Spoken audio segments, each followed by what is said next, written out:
Good afternoon and welcome to the Solid Waste Safety Summit.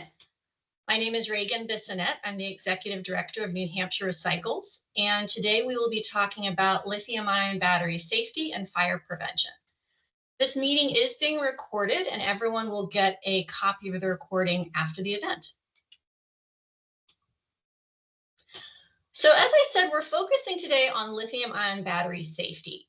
We originally were considering holding a webinar covering a much wider range of safety topics, but then we realized that batteries are more than enough to talk about in one intensive webinar, and it is a topic that we increasingly are getting questions about from the recycling and waste management community. So many of you who registered today are members of New Hampshire Recycles. For those who may not be familiar with us, New Hampshire Recycles is a nonprofit that exists to make recycling strong through practical, environmentally, and financially sound solutions. Our members include 90% of the towns and cities in New Hampshire, as well as many communities in Vermont and Massachusetts. So you're going to be hearing from a number of different speakers today who all helped make this presentation possible. So I'm going to be joined by Andrea Folsom and Steve Bean, who are also on staff here at New Hampshire Recycles. We also will have Tara Albert and Paige Wilson from the New Hampshire Department of Environmental Services. And then I'd also like to thank the New Hampshire Division of Fire Safety Deputy State Fire Marshal Tony Booth for his assistance with this presentation. We also worked with several regional planning commissions to plan this and other similar events that we've been holding in person. And I want to note that while there are some New Hampshire focused information here in this webinar, like relevant laws or state regulatory requirements, please do be mindful of what other state requirements might apply to you if you're joining us from outside of New Hampshire.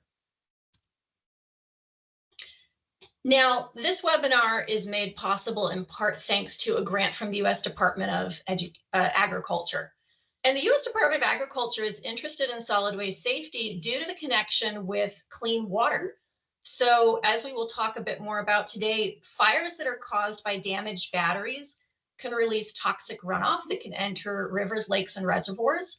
And in landfills, batteries that are improperly disposed of can corrode and leak metals that can eventually make their way into groundwater. So what are we going to cover today? We're going to spend a little bit of time talking about the problem. Why is it so important to be talking about lithium-ion batteries and proper management? And then we're really going to spend most of our time talking about what do we do about it? How do you prevent fires at transfer stations? What to do if you actually do encounter a fire? Talking about resident education to reduce the risk of lithium-ion battery fires. And more. And then at the end, we're going to share out some next steps to help you take action from this event. So who's here today? We had over 135 people register for this event, for a wide range of professionals from across New England and beyond. And largely you all are here because you want to learn how to prevent lithium-ion battery fires. You want to understand new laws and regulations related to them. You will learn how to safely manage transfer stations and how to prevent fires, and also how to improve staff and public safety. And we're going to talk about all of that today and more. So with that, I'm going to turn it over to Steve Bean from New Hampshire Recycles to talk with us more about what is the problem? Why are we here? Good afternoon, everyone, and thank you for attending this very important webinar. So what is the problem? We've had batteries forever, but they've recently changed once lithium-ion came on board.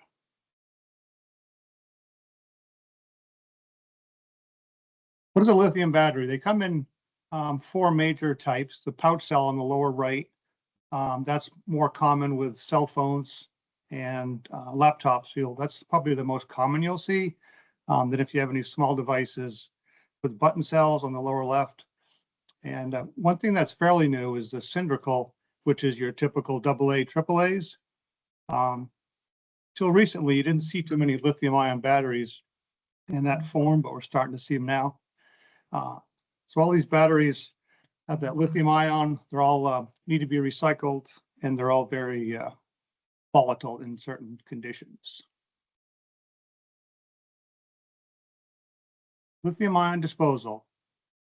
As you know, they're in just about everything these days. They're in phones, laptops, tools, scooters, e-bikes. We're seeing them more and more all the time.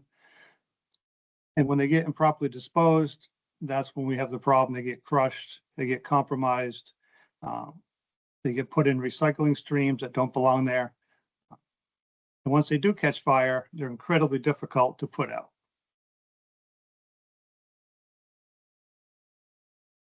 If you see any of these signs, if you take in a lithium battery in your facility and you see any of these signs, if you get like a hissing or a popping sound, that means it's potentially getting ready to go into thermal runaway. You might get a sweet smell. It might actually feel warm to the touch. These are all examples of when it's starting to become a problem. If you actually get sparks and flames, now your problem has gotten much more serious, and you want to try to get that secluded as much as you can safely, and we'll talk about that a little bit later. The one thing about lithium-ion batteries, you might like put them out with water, and you might think you put them out with water, but you're really not. You're cooling them off, and then they could reignite hours or even days later. So you want to be very careful about that. I got this short little video. It'll explain. I hadn't seen this till today. It shows you just how volatile these batteries are when they get damaged. You'll see a little press here, and as soon as it makes contact, the batteries just go into thermal runaway. And I'll show this real quickly.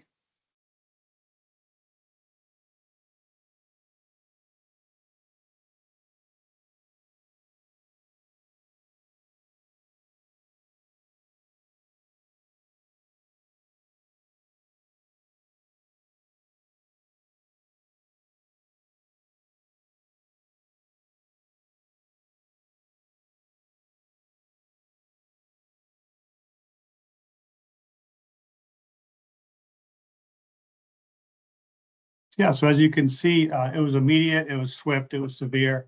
If you can picture this in a scrap metal pile, if you can picture this kind of flames in a, say someone's recycling their paper, or worst case, if it gets damaged like this in your home, this is very, very important to keep these separated, and in the transfer station world, keep them separated from the major part of your facilities and from each other.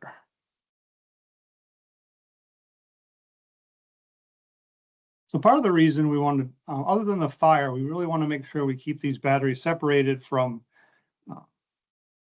like in landfills, you want to make sure it doesn't get landfilled. You want to make sure it doesn't get thrown on the roadside, because it can leak all these dangerous chemicals, like lithium, cobalt, nickel could just leak out into the environment. And now your rainwater is carrying these metals. It becomes in your groundwater, could get into somebody's wells. So it's very important to keep this stuff away from where it doesn't belong, which is out in the environment or in landfills. As of July 1st, 2025, New Hampshire DES proposed this disposal ban. It went into effect. It includes residents, visitors, haulers, basically anybody that's touching a battery. You cannot throw it in your household trash or your construction debris. It's a state law. It's against regulations, and hopefully after you see this, you'll know why.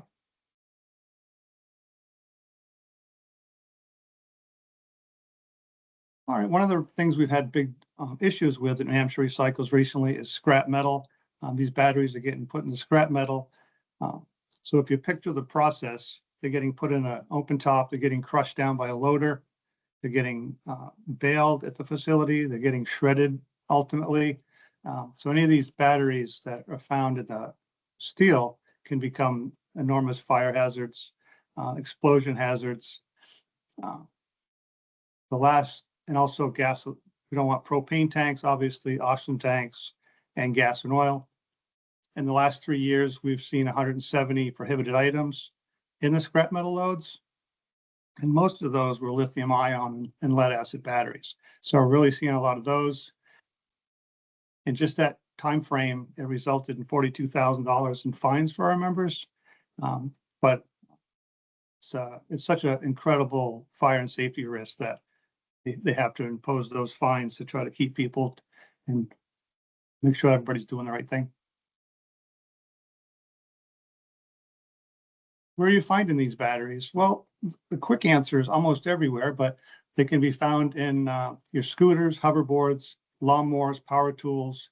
They're in little Swiffer sweeper mops. You can find them in vacuums now. You can see them in kids' toys. Will sometimes have lithium-ion batteries.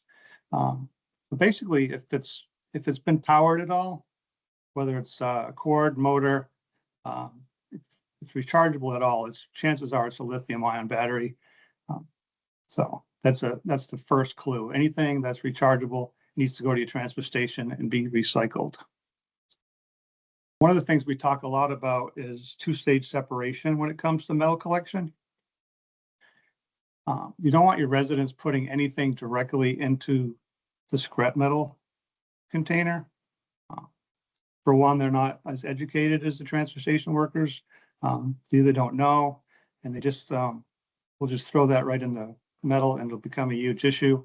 So we recommend that you have two-stage separation. Basically, you're either putting it in another container first, a small container, so the staff can look it over. Some people put it on the ground so you can look it over, then they'll put it in the container. It's just important to get that second set of eyes on there and get that stuff pulled out of there. It'll save everybody a lot of money and potential hazards.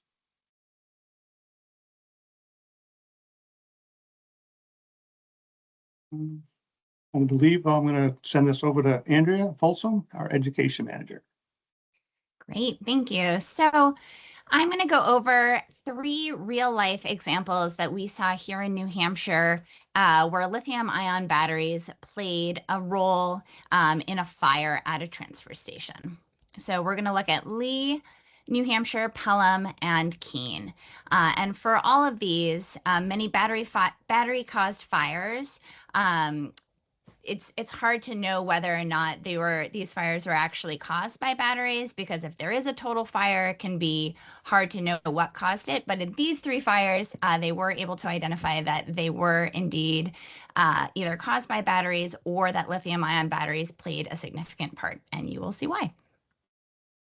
So our first one is in Lee, New Hampshire, and I'm going to play a quick video, which was actual footage from the transfer station.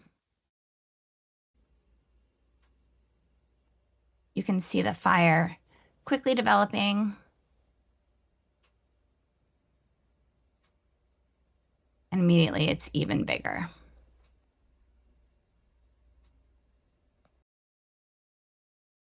Okay, so this incident in Lee is a strong example of how training and awareness really makes a real difference. A lithium-ion battery that was improperly disposed of basically caught fire at the transfer station. Because the staff recognized the danger early and responded correctly, the situation was handled quickly and safely. The Public Works Department publicly credited the transfer station's crew, their training and their quick thinking for really avoiding what could have been a real horrible situation. If the fire had spread in their facility, it would have taken out the whole thing. The Public Works Department director there is also a trained firefighter, and so he was on site and was able to help manage this situation at the time. I also want to note that no equipment was damaged and no one was injured, but their message was clear. If this had gone unnoticed, the outcome could have been much worse. So this case reinforced 2 key points for operators. Lithium-ion batteries are a serious fire hazard, and early detection is critical. Our next case study comes from Pelham, New Hampshire. In Pelham, a lithium-ion battery pack ignited in the scrap metal pile, and you can see a picture of it right there. Transfer station staff attempted to extinguish it, but the battery reignited and began off-gassing, which is a dangerous situation that can threaten anyone nearby. The fire department ended up being called, and they successfully extinguished the battery and called in the regional hazardous materials team, which provided a safe storage container for proper disposal. This response prevented the fire from spreading. So the key takeaway in this situation was that lithium-ion battery fires behave differently from typical fires. They can reignite and release hazardous gases even after flames appear to be out. Scrap metal piles are especially dangerous because batteries are often hidden inside equipment. In this case, this was a scooter battery. Pelham's safety message is one operators should repeat often. Never allow lithium-ion batteries in the trash, recycling, or scrap metal. Accept them separately and make battery disposal easy and visible for customers. And I just want to note, if folks have questions, you can just type them into our Q&A, and we have several experts who are answering them behind the scenes right now. Our third case study is from Keene, New Hampshire. So Keene shows what can happen when lithium-ion batteries repeatedly enter the waste stream.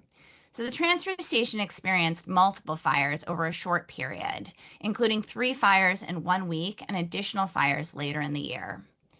One fire destroyed an excavator and caused an estimated $400,000 in losses. Another fire damaged a building and required a second alarm response with mutual aid tankers due to the site's remote location. Although investigations were ongoing, city officials stated that improperly disposed lithium-ion batteries and other hazardous materials were likely causes. These incidents disrupted operations, they damaged infrastructure, and required major coordination with fire departments, insurance carriers, and DES. For operators, this case really highlights that even one missed battery can escalate into major operational and financial impacts. And these are all, obviously, pictures from these events that were all over the news. Keene left us with several lessons as well. So fire officials in the Keene area pointed to another important factor, battery misuse before disposal, which isn't something that we often think about. So incorrect chargers and improper charging practices can damage batteries before they reach the transfer station. Once damaged, these batteries are much more likely to ignite when crushed, compacted, or moved, as we saw in Steve's earlier video. Fire chiefs across the region have identified lithium-ion batteries as a shared concern and are exploring education, training, and mitigation strategies at a regional level. This reinforces the role of transfer stations not just as disposal sites, but as critical safety checkpoints, where clear messaging, early interception, and proper handling are essential. One thing that Keene did that I thought was really helpful is they put out this video, which was a kind of a PSA aimed at residents, both about the fires that occurred and what residents can do to help avoid fires in the future. So I'm going to play that quickly for you now. Lithium-ion batteries can ignite fires. In the state of New Hampshire, there is a ban on disposal of lithium-ion batteries. And the reason that we don't want lithium-ion batteries improperly disposed of is that if the battery casing gets compromised in any way and it gets exposed to either air or water, it can become explosive. And we've had several fires up here at the transfer station previously, resulting in hundreds of thousands of dollars worth of damage. And we're hoping to avoid that in the future, and you can help by making sure that you properly dispose of batteries. So if you've got a normal household battery, like an AA or a AAA battery, if you use it in any one of your devices, that is okay to put in the trash for disposal. It's the rechargeable type of batteries, like a lithium-ion battery or a nickel-cadmium battery. Those are the kinds of batteries that we're looking for to be not placed in the trash. You can bring them up here to the recycling center. We have a location for them. When you come through the gate, the scale attendant will direct you to where to go.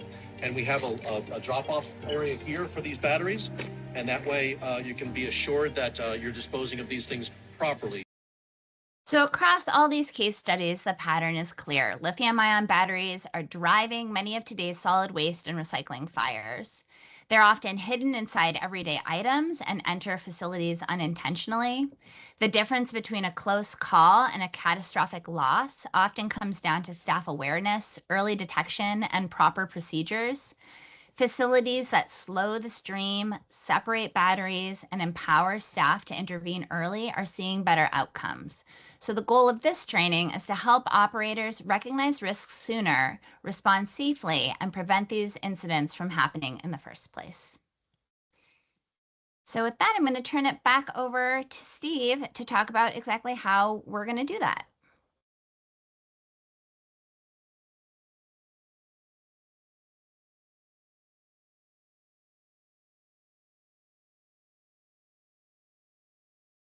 Oh, Steve, you're still muted. Sorry, everyone. We're going to focus on now what operators can do as your local transfer stations. So if you noticed how volatile these batteries are, and they don't come from anything major. It could be some gets in your paper.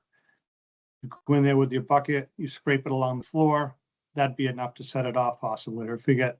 So it doesn't have to be a catastrophic event to have these batteries go into thermal runaway. So it's important to know that it wouldn't take much to become a big problem. And they are the leading risk of batteries, of fires rather.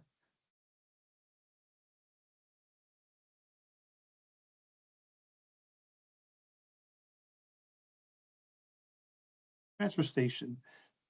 So as soon as the batteries are, just by nature, a transfer station is going to have, is going to be doing some compaction with your balers or your compactors. It's going to be mixed a lot. If it's in your trash, it's going to be all mixed together. If it's in your paper, you've got a bunch of mixed products in there potentially.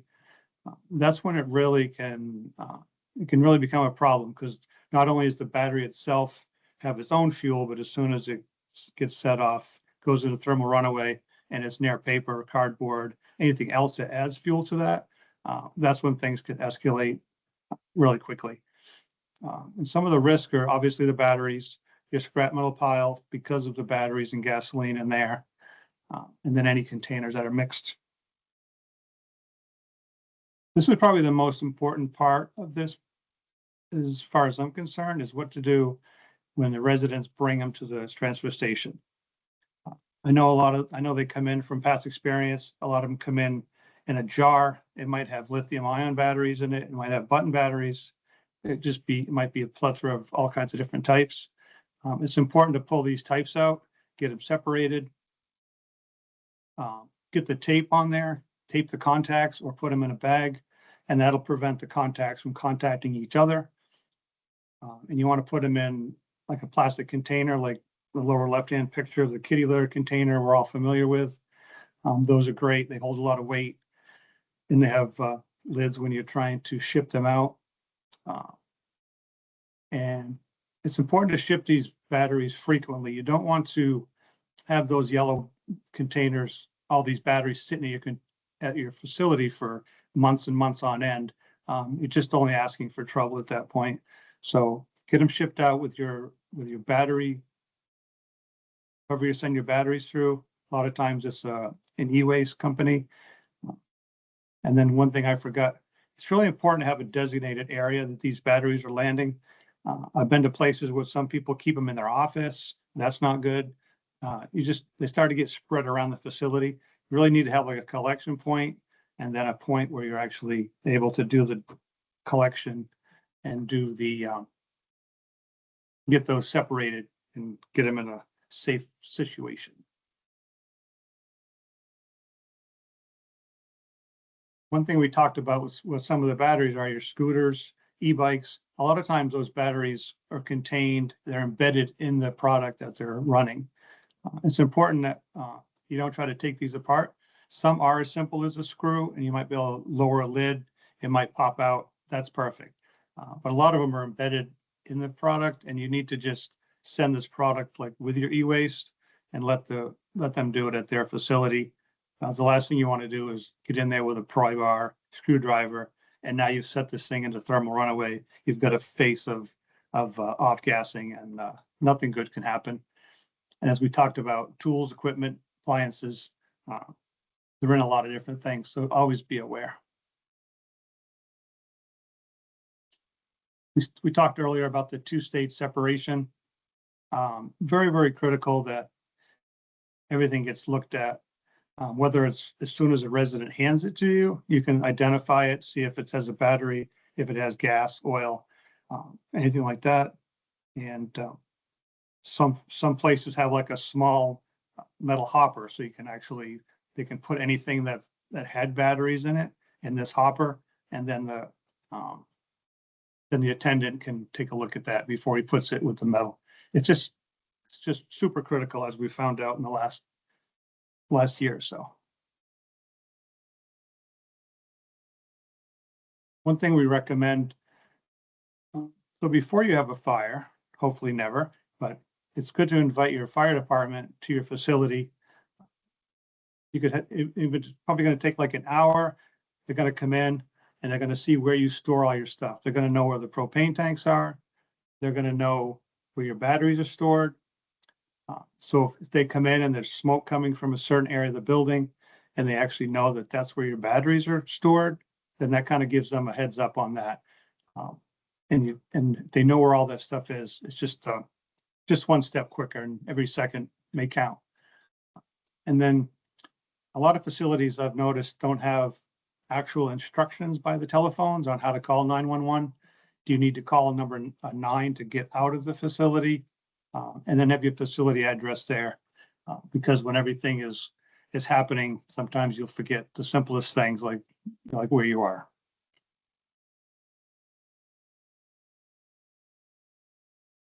So if you've done everything right and there's still a fire, you've notified, what you want to do is call 911 immediately, and then try to isolate the fire. If it's like the Lee example, where they were able to see the fire, they pulled it out with their skid steer and got it away from the building, away from any more fuel. That's ideal. It may or may not be applicable, but if you can get it away from the other waste, and that's just going to add more fuel to it. If you can do it safely, we certainly don't want anybody to jump into a burning fire and try to be heroic.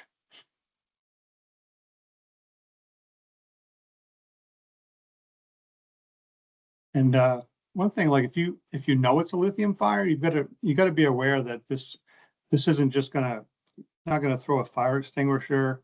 You're not gonna put water on it. It's not gonna go out. It's gonna cool it off, but it's not gonna diffuse it. You can probably diffuse the fuel around it, but the battery itself is not gonna go out.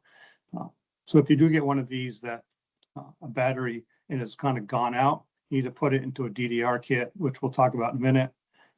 And get it away from your buildings and your fuel, put it in a steel can and take it away from everything for up to 48 hours. It could light up again. So this is a DDR kit. It's damaged, defective, and recalled. There's a couple of companies that make this.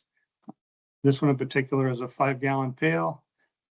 It comes with a cell block material that actually encapsulates the batteries as they go into thermal runaway. So it's critical to have something like this on site. If you don't have anything currently, if you get a nice steel pail, put some sand in there, and if one does come in that looks like the one on the left where it's all puffy and you can tell it's not normal, then you can put it in this pail, cover it with sand, keep it away from your facility. So if it does go into thermal runaway, it's going to be contained in this bucket away from anything else. And that's a really good example of a damaged battery. If you ever see a battery that's not flat, like a cell phone battery, laptop battery, if they're starting to swell up like that, you want to get them in one of these kits and get them out of the way, and hopefully get them completely away from your facility. This company does sell individual battery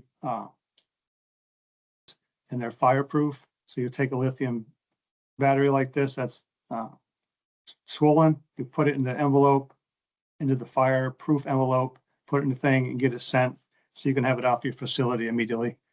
They are expensive, but I think they're well worth the money.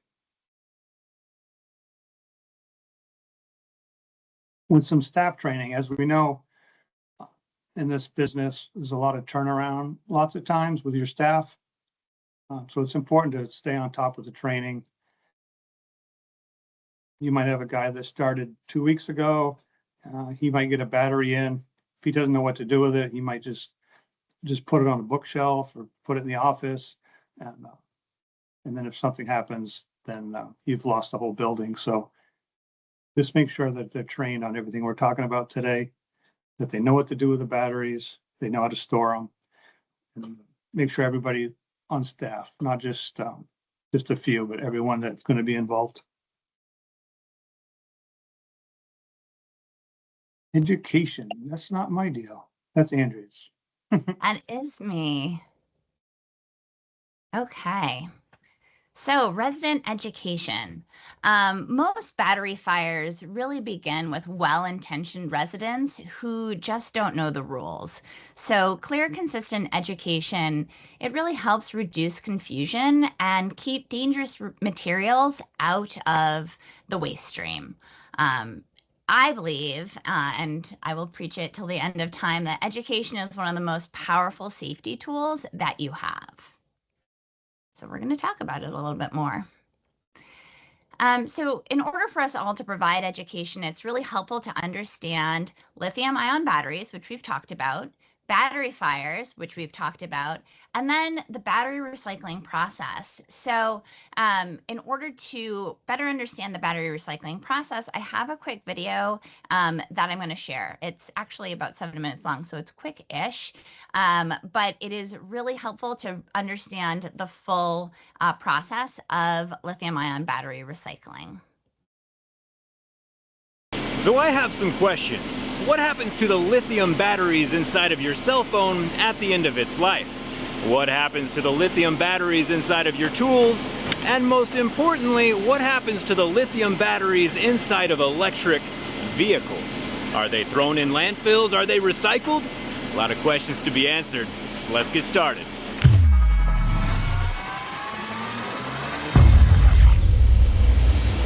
Today I'm in Gilbert, Arizona with a company called Li-Cycle, North America's leading lithium-ion battery recycler. They can do the small batteries, but they specialize in the super large EV battery packs, and the process is fascinating. A lot of the batteries you see here on the conveyor belt are intact, but Li-Cycle does take burn, damaged, and recalled batteries. Basically, batteries in any state can be recycled using this process. Among our selection of batteries today, it looks like we have cell phone batteries, laptop batteries, tool batteries, even some power banks. The biggest battery of all, of course, though, is the electric car battery sitting right here on the conveyor. Electric car batteries weigh thousands of pounds. Getting them up and onto the conveyor is a job all by itself. So to prep you for what's happening here, we have the EV battery pack going up the conveyor belt to this funnel right here. The entire funnel, the whole tower, is full of a proprietary liquid with a massive submerged industrial shredder at the bottom.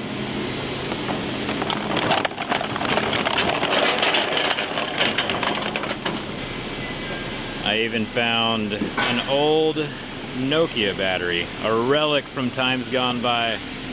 See you later, buddy. Hope you end up in an electric vehicle. There are a lot of materials inside the modules. We have the metal casing, we have the plastic interiors that hold all the modules steady, and of course we have the lithium, cobalt, and nickel inside of the batteries themselves. There's a lot to collect. One of the benefits of having the whole battery pack go into the shredder is that no one is required to disassemble the pack. Keeping the human operator safe is probably the most important part.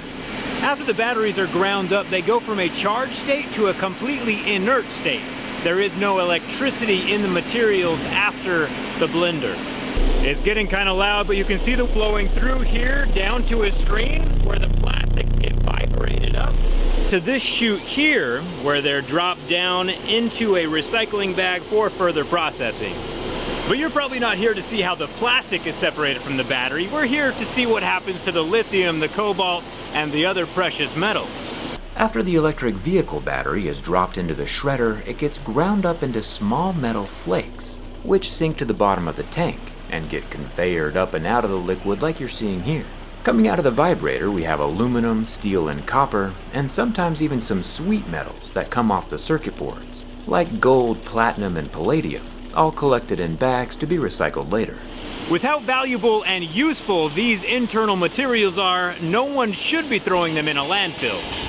The way the cobalt and lithium are extracted from that proprietary liquid inside the shredder machine is with something called a filter press. The metal-rich liquid is pumped into the large blue press, and that proprietary liquid is hydraulically squeezed out, leaving behind something called black mass on each of the individual filters. The black mass is what's falling down the chute as each of the filters are shaken, and is what contains all of our coveted elements.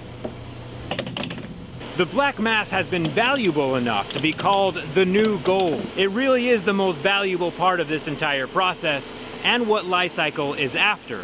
It's a vital ingredient in making new batteries. One of the coolest parts about this system is while they are using a ton of water inside, it is a closed loop system and none of that water ever leaves. It's not used up in any of the reactions. There's also no air pollutants in a traditional sense since nothing's being burned. After the batteries have been shredded, sorted, filtered, and pressed, we're left with these three commodities here. We have the middle bag, which is full of plastics that came from floating off the top of the liquid. Then over here, we have the aluminum and copper shred, which sank down to the bottom. And lastly, we have our coveted black mass. And this is where we find the cobalt, the lithium, and the nickel. It feels a lot like black mud. The elemental metals can be infinitely recycled, and 95% of the batteries that go through this system are collected in one of these three bags. Lithium batteries are extremely recyclable, and Li-Cycle's doing it right here in Arizona. It's like a bunch of forbidden chocolate. The batteries are collected here in the United States, recycled here in the United States, and probably made into brand new batteries using this right here in the United States. Super fun seeing this process. I do have to fly home though, so I'm not taking this with me. Right here in Arizona is an above ground lithium mine that's processing batteries instead of earth. It generates 70% less emissions recycling and reusing the battery than it would be if we were mining it straight from the earth the first time around. This Li-Cycle spoke in Arizona has the ability to process up to 18,000 tons worth of lithium-ion battery material every single year. The black mass will go onto Li-Cycle's Rochester hub facility in New York, which is currently under construction. The black mass gets processed right back into valuable battery-grade materials like lithium carbonate, nickel sulfate, and cobalt sulfate. Hit that subscribe button if you want to see how that happens. The Rochester hub is expected to be the largest source of recycled lithium carbonate in North America. At this point in the video, you're probably asking yourself, hey Jerry, but what am I supposed to do with my drawer full of old cell phones and batteries I haven't recycled yet? And I have the answer for you. 89% of the population here in the United States lives within 10 miles of a call to recycle drop-off location.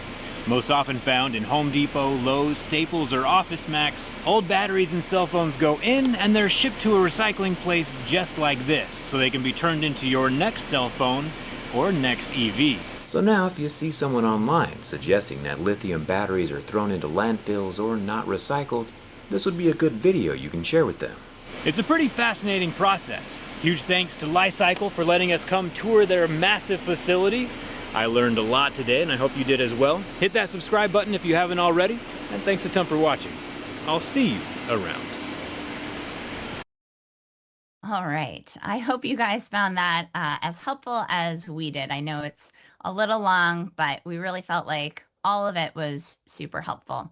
So let's talk about a couple of other recycling education components that you can use right at your transfer station. The first is signage. So good signage helps residents recycle correctly and confidently. And I know that we all have experience with people experiencing sign blindness. My personal recommendation is to take signs, put them in A-frames, and then put those A-frames where people are walking. If you walk into an A-frame, you will definitely read that A-frame because you have walked into it. But really, all jokes aside, when signage is clear and consistent, facilities ultimately end up running more smoothly and safely. In New Hampshire, so for New Hampshire facilities specifically, there is an organization called New Hampshire the Beautiful, which offers grants that cover the costs of approved signage for municipalities, which is a major opportunity. So if you are not taking advantage of that and you are a facility in New Hampshire, I highly recommend it. For everyone, New Hampshire Recycles provides a sign library with ready-to-use templates that include signage about the lithium-ion disposal ban, and just in general that lithium-ion rechargeable batteries are not allowed. We have one that has the RSA on it for New Hampshire folks, and then one that does not have the RSA on it that can be used for everyone who just wants to say, do not throw lithium-ion batteries away. But again, for New Hampshire, using consistent messaging statewide, it really helps residents understand expectations no matter where they go. Another tool that we all have at our fingertips is social media. It really is an effective way to reinforce what residents see when they come on site. Because the reality is by the time a resident pulls into your facility, risk may already be present. Social media has the benefit of reaching them before they clean out their garage, before they load their car, before they toss their batteries into the scrap pile. So with social media, you're really not just educating, you're intercepting risk upstream, which is what we're trying to do with education. So short, clear posts about battery disposal and scrap metal recycling can help reach people before they arrive at your facility and help reduce risky behaviors by the time they get there. Here are a couple of other social media examples that we have available and a couple of other benefits. So social media, when folks have seen social media posts, it can help reduce confrontations at the scale house. When residents have already seen the rule online, it feels less arbitrary and more consistent, which can help protect staff. It normalizes behavior, so they're not just hearing it for the first time, they've already seen it. Again, maybe they've seen it on Facebook, so they may not read your sign, but they have seen it on Facebook. So when facilities post, tape the terminals, and then you tell them to tape the terminals, they've heard it more than once. So it becomes a social expectation for safe disposal. If you ever have to refuse the material, you can say, we've been posting about this for a while, or it's a statewide safety requirement, which again, it can help shift the dynamic from a personal conflict to one that's just about policy and safety. It's not personal. And then it can be really fast during an incident. So if there is a fire, or if there's a near miss, you can post this immediately. You can share photos, you can explain what happened, and then you can reinforce a safety message to help prevent it from happening again in the future. Those real world examples really stick far more than a rule ever will. Another great tool that DES, New Hampshire's DES has put together are these great battery brochures. So they're written for the public. They're great to keep at the scale house or check-in areas so residents can grab them while unloading. I have a link and we are going to share all of our slides to our solid waste safety toolkit. That has a link where you can download these brochures to post them either online or print them out to have. And again, if you are in New Hampshire, you can reach out directly to DES if you would like to get a pack of these brochures to keep on hand. We highly recommend it.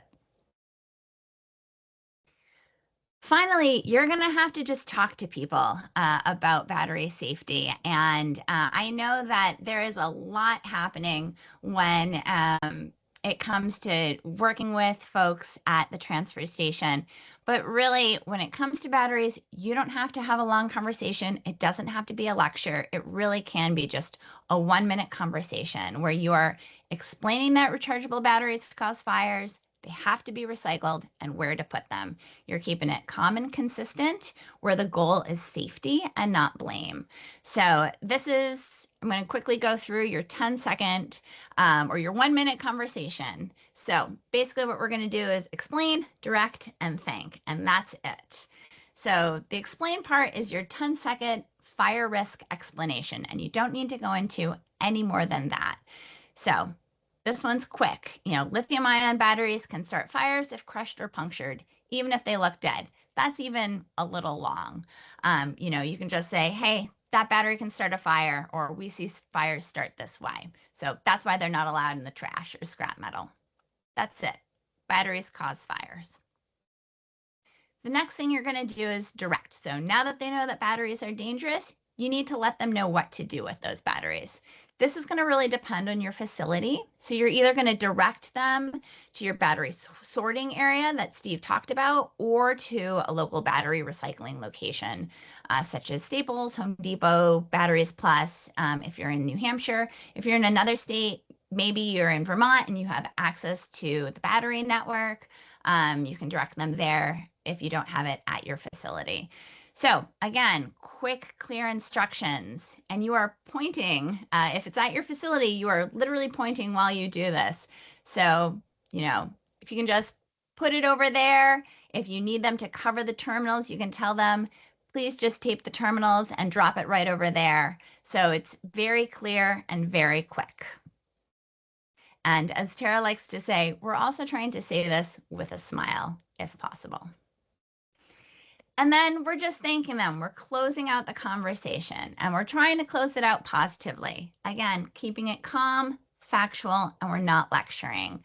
You can always add an additional short little thing, but you really don't have to.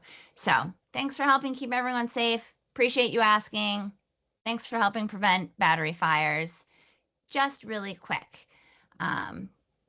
This is where I'm putting it all together. So there's a long version and a short version, but both versions are just clear, calm, and direct. That's all we're asking for, is just letting them know that it starts a fire, letting them know what to do with it, thanking them for asking, and that's it. And with that, I'm going to pass it over to Tara, who's going to talk to you about operating plans. Tara. Hello. Okay.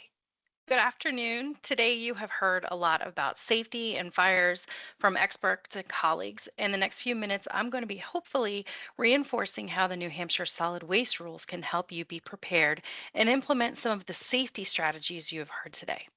Now, by now, many of you have heard me or another member of the Solid Waste Management Bureau staff talk about operating plans. Today, we are going to discuss preparedness and safety within the structure of the operating plan. First, let's quickly determine what an operating plan is. It's a document meant to provide adequate information and detail to allow trained and certified operators to properly operate their own facility without further explanation or guidance. The plan is meant to be written facility specific. This manual is also extremely helpful if it's written specific to your facility for the new guy. Now, it's basically a how-to manual for all employees. Also, it is a requirement for all permitted solid waste facilities to have an up-to-date operating plan. The rules for what needs to be included in your operating plan and the basic format of the plan are in ENV SW 1105.11. There is a link on this slide that can take you there when this presentation is posted, or you can always check in with me for the links. These are the 9 sections that are to be included in your operating plan. Now, I am not going to go into all of these sections and what needs to go into them today. That is a whole nother class, and if you want more information on that, give me an email, shoot me an email. What I am going to do is I'm going to highlight 3 sections, Section 5, Section 6, and Section 9. These are the sections where the facility safety plans will be incorporated. Now, Section 5 covers all of your routine maintenance, inspections, and monitoring requirements.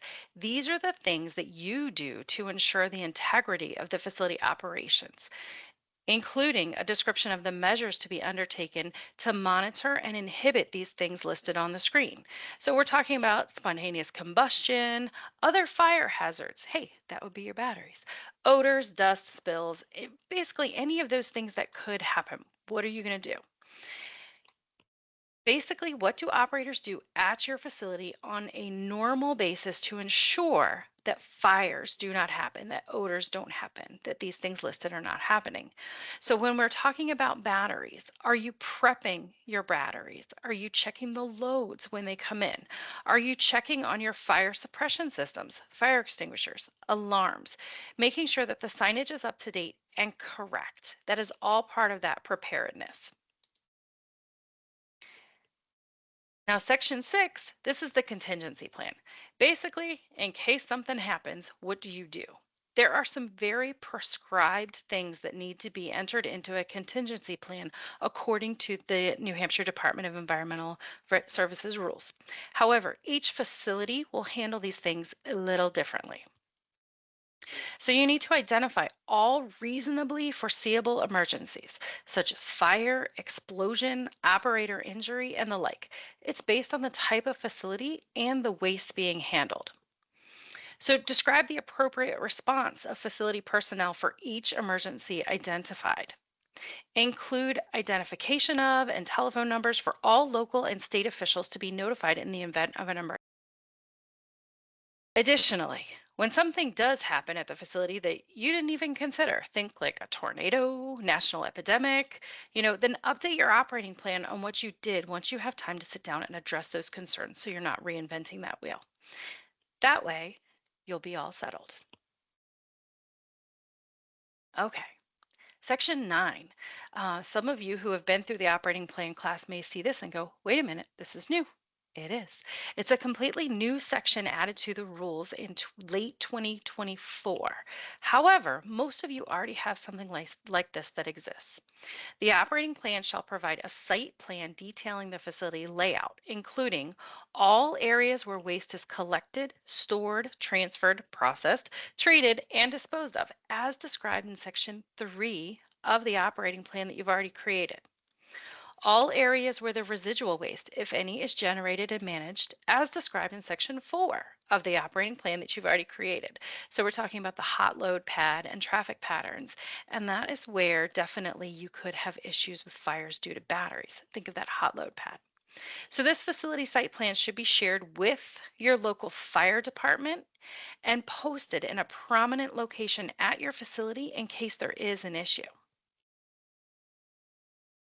Now, when are plans required?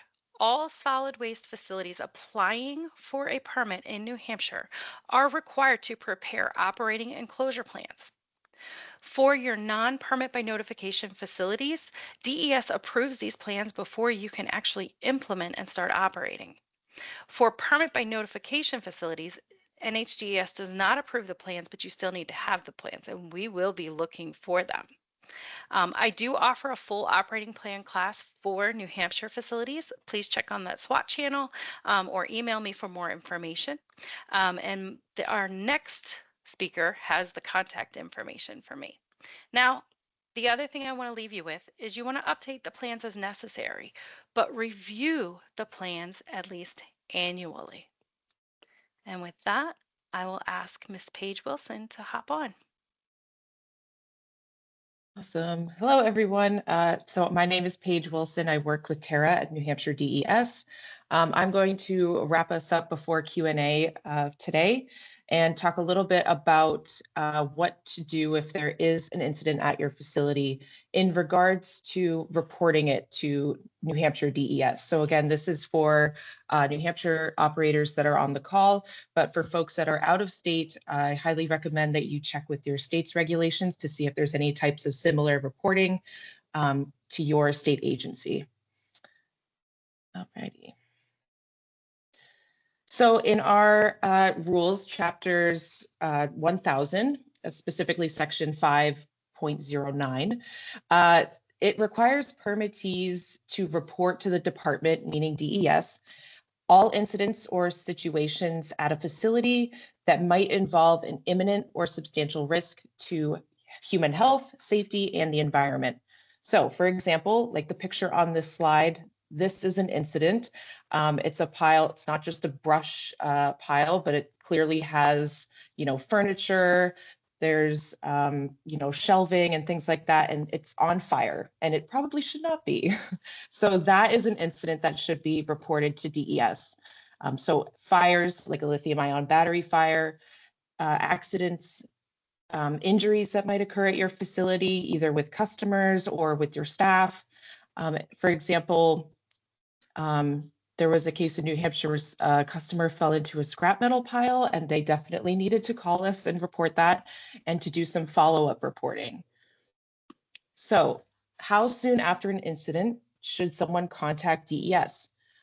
Immediately, or at least after you have addressed the incident at your facility. So not necessarily as you are removing the battery off-site, like in the video for Lee. Don't call us while you're on the Bobcat, but make sure that you've isolated the incident and to call us soon after the situation has been relatively handled and after you have called 911.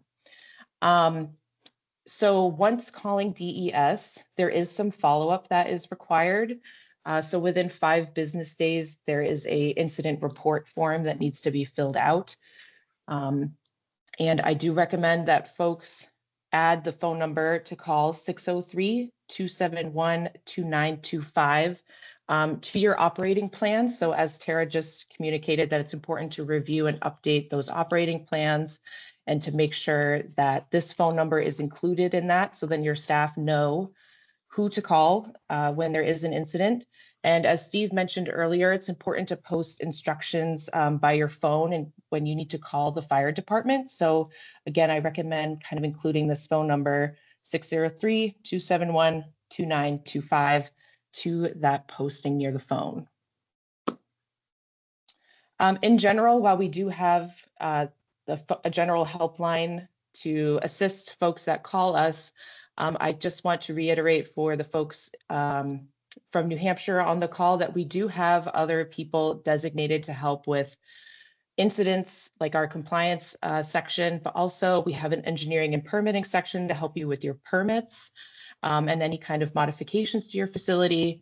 And Tara is, in charge of our solid waste operator training program. And a lot of folks like to call her with issues and questions, but this is just to really reiterate that we have other staff that are dedicated to help with certain situations that happen at your facility. But again, if you have any questions in general and you're not sure who to contact, 603-279-2925 is the number to call, and whoever answers will help get you in contact with the person that you need to talk to. So that is it for me. And I'm going to pass it back over to Reagan. Great, thank you very much. So we are winding down our webinar and we have a lot of time for Q&A. But before we move on to that, I do want to ask folks to please take a moment to either scan this code so that you can complete our survey at the end of the webinar. We're also going to have this posted in the chat. It is really important to us to get your feedback because we want to make sure that this and future events are really useful and helpful and actionable for you all.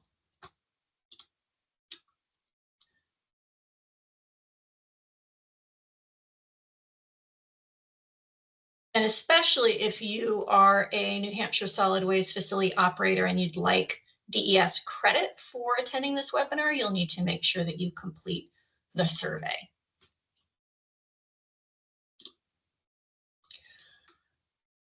So before we wrap up today, I'd really like to make sure that people encourage you to take a moment to identify for yourself, for your facility, one small operational change that you can make as a result of what you learned today. So for example, is there anything that you are going to stop doing that is increasing your risk?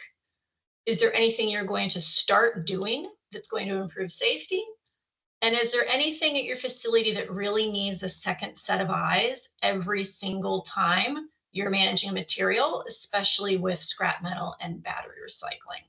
So for example, one specific action item that we have heard from others in some of our in-person trainings we've done is that they want to look carefully at where they're storing their batteries. And if those batteries can be segregated and stored separately from other places in their transfer station.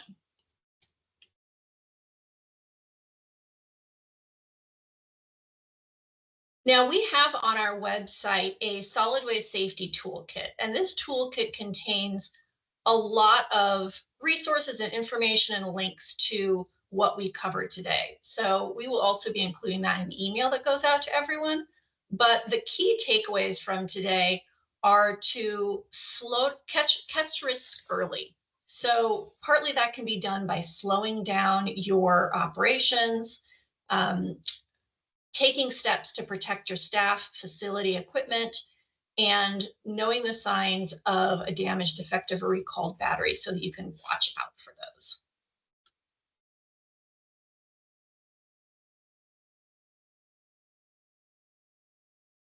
I'd also like to flag for folks that we have some upcoming events where you can learn more. So this is the third event that we have been holding in our solid waste safety series. We have held 2 in-person events in New Hampshire that were used to inform the development of this webinar. And then we will have one more in-person event that will be in Keene, New Hampshire on June 25th. But before that, we have New Hampshire Recycle's biggest event of the year. It's a recycling conference and expo where we expect to have 300 people, over 30 exhibitors from recycling companies, and we will have numerous workshops at our conference related to batteries, vapes, electronics recycling, and so we encourage folks to join us if you haven't already registered.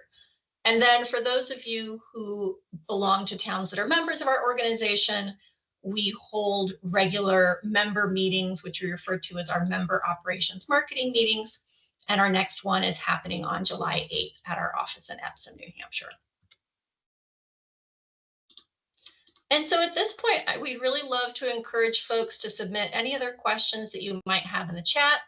If there's any kind of troubleshooting or what would we do type scenario planning, we're happy to help answer that for you. And I do see that we have had a number of questions coming in already that we've answered, and we could cover some of those for anyone who hasn't seen the Q&A. But some of the questions we've heard before relate to vapes. So one thing we did not talk specifically about today is vapes and e-cigarettes, and that's because they could be the topic of an entirely separate webinar. But I would like to ask either Andrea Folsom or maybe Tara from DES if they might speak just a little bit about what's going on with vapes and where folks might be able to get more information about those. Actually, I wonder if I think Paige had a new document that she put together. I am working on getting that link up right now. Great. Yeah, so I can speak a little bit about vapes. So as I'm sure a lot of people on the call are aware, vapes are a bit of a problem child right now in terms of the fact that specifically in New Hampshire, with the lithium-ion battery disposal ban in effect, it also applies to households, which means that the lithium-ion batteries in vapes need to be recycled and need to stay out of the trash.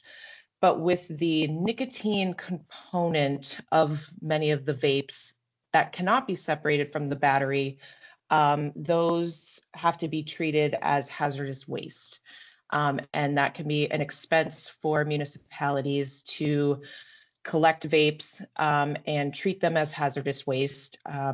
So one of the things in our guidance documents that Tara is posting in the Q&A basically acknowledges that if a municipal transfer station is going to collect vapes, that they try to stay within the very small quantity generator threshold of our hazardous waste rules, because there's just a lot of different layers of regulatory requirements once you kind of max out at that 2.2 pounds of acute hazardous waste at your facility.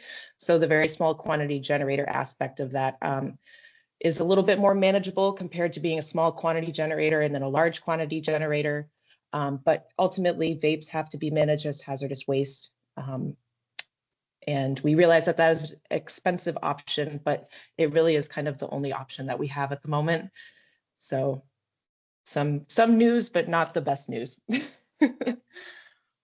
And I will just add that the hazardous waste team put together a guidance document, and I'm looking for it, a guidance document on breaking down the very small quantity generator rules, and it reads a little easier than the actual rules do, and it breaks down what you need to do. And that is where, unfortunately, many of the solid waste facilities in New Hampshire are landing when it comes to management of those vapes. Thank you all. And as I mentioned, we will also be talking about vapes at one of the workshops at our conference on May 18th in Concord, New Hampshire. So another question that we get asked quite a bit, and that I also saw come up in the Q&A is, is it better just to collect all batteries together versus trying to get residents to separate out the batteries onto all their different components? Andrea, would you like to speak to that one? Sure. The short answer is yes. If you have the space and you have the capacity, yeah, it would be great if you are able to collect all of the batteries. We know that we have a variety of folks here from other states. In New Hampshire, you are able to just throw away single-use alkaline batteries. We also know that if possible, it would be great if those can be recycled. It is harder for us to recycle them here in New Hampshire. It's just harder to find folks who will take those. But as a facility, if you can take all batteries in, it takes the guesswork out of away from the residents, so that they don't have to say, is this a lithium-ion battery or is it an alkaline single-use battery? Because at this point, they look the same. They all look like AA's, or they don't all look like AA's, but many of them can look like AA's, and you really have to look and read the fine print, if it's even on there, to know whether or not it is a lithium-ion battery. So if you are able to take them all, we recommend doing that. We also recognize that many facilities don't have the capacity and don't have the space. And so if you can't, that's okay too. Great, thank you. So Steve, I've got a question for you, and it is whether transfer stations should store their batteries in their main building or a separate building. And we've certainly seen that many transfer stations are storing their batteries in their transfer station. But could you speak to that in terms of what would really be ideal? Yeah, sure. Sometimes reality and ideal are two different things. I've seen a lot of towns, or most towns I've seen, they collect them in the same building as maybe the offices or their recycling building. One thing I've seen people do, though, which I think is a great idea, is maybe collect them there, or at least sort them in the building. So that's probably where your heat is during the winter. Sort them in that type of building. But then as soon as you get a pail that's full, then maybe get it into like a steel storage container that's not attached to your main building. So yeah, maybe you can collect them in the building, your main building, but just don't leave them there. Like as soon as they get a bucket full, get them out of the building. That's what I would suggest. Got it. Thank you for clarifying that. You're absolutely right. There's the ideal and there's the reality. And we're just encouraging folks to meet somewhere in the middle. Now, another question that came up in the chat was throwing away batteries. So Ben mentioned that in the City of Keene video, it mentioned throwing away irregular batteries in the trash. And that is the practice in the City of Keene. But Ben is recommending that people always try and find a drop-off location for recycling batteries, even those single-use batteries. And, Steve, can you speak to what degree are you aware of communities either allowing all those single-use batteries to be thrown away versus how many communities are separately collecting those for residents? I'm sure it's a mix, but I think it's important to, like Andrea said, if you can collect them all and then you can put them in the right places.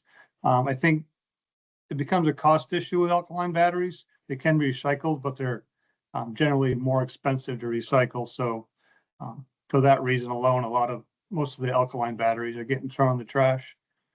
So until a better solution comes up, that's what we're going to suggest, I would assume. Yep. And then keeping with Steve, there was one other question that came up related to storing batteries in plastic containers. And there was a question about why storing batteries in plastic containers is best.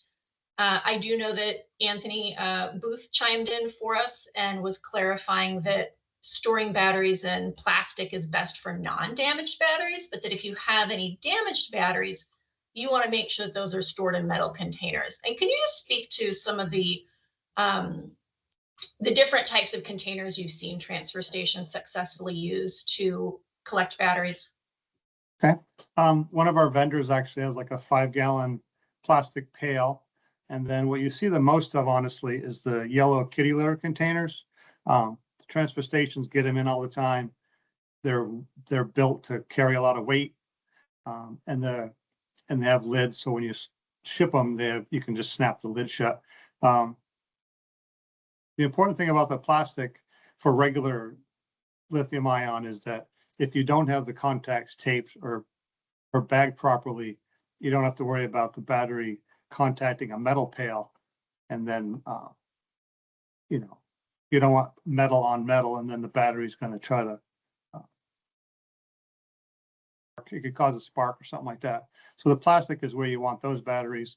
Lithium ions are already a problem. They're already maybe compromised. So you want to get those in a steel can with some sand, keep them covered until you can ship them out properly with a DDR kit, or you find an e-waste vendor that'll accept them. Great. Thank you for clarifying that, Steve. So we've had a question come up about extended producer responsibility. And Paige, I'm wondering if you could speak to what is extended producer responsibility and how can it relate to battery recycling and management? Yeah, absolutely. So extended producer responsibility, known as EPR, is very much how it sounds. It extends the financial and management costs of producing certain materials back onto the producer. So it can apply to things like batteries, as well as paint, mattresses, carpet, electronics, mercury, auto switches. It's been used in a lot of states and has been, there's been an uptick in how many EPR laws exist across the United States. But generally, there is a law in New Hampshire that is actively moving through the legislature. It's House Bill 1602, and right now it's in the Senate, and it would create an EPR program for all batteries, well, I should say most batteries in New Hampshire, and would help to alleviate some of those recycling and disposal costs from the municipality and shift it back onto the producer, so they are responsible for covering the costs of managing at recycling or end of life.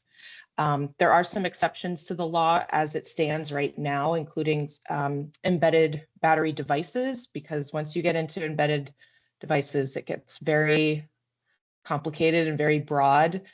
So it would apply to things like lithium-ion batteries, AAA, those standard AA, AAA batteries, as well as other types as well. So yeah, I guess that's all I have to say about EPR for now. Okay, great. Cool. Well, thank you, Paige. And thank you all for joining us today. As we said, this is a very timely topic. It is not just an issue that is impacting New Hampshire or New England. We are seeing nationwide and even worldwide a significant increase in battery fires from improperly disposed of lithium-ion batteries. And so we appreciate you all taking the time to join us to learn about how to safely manage these materials.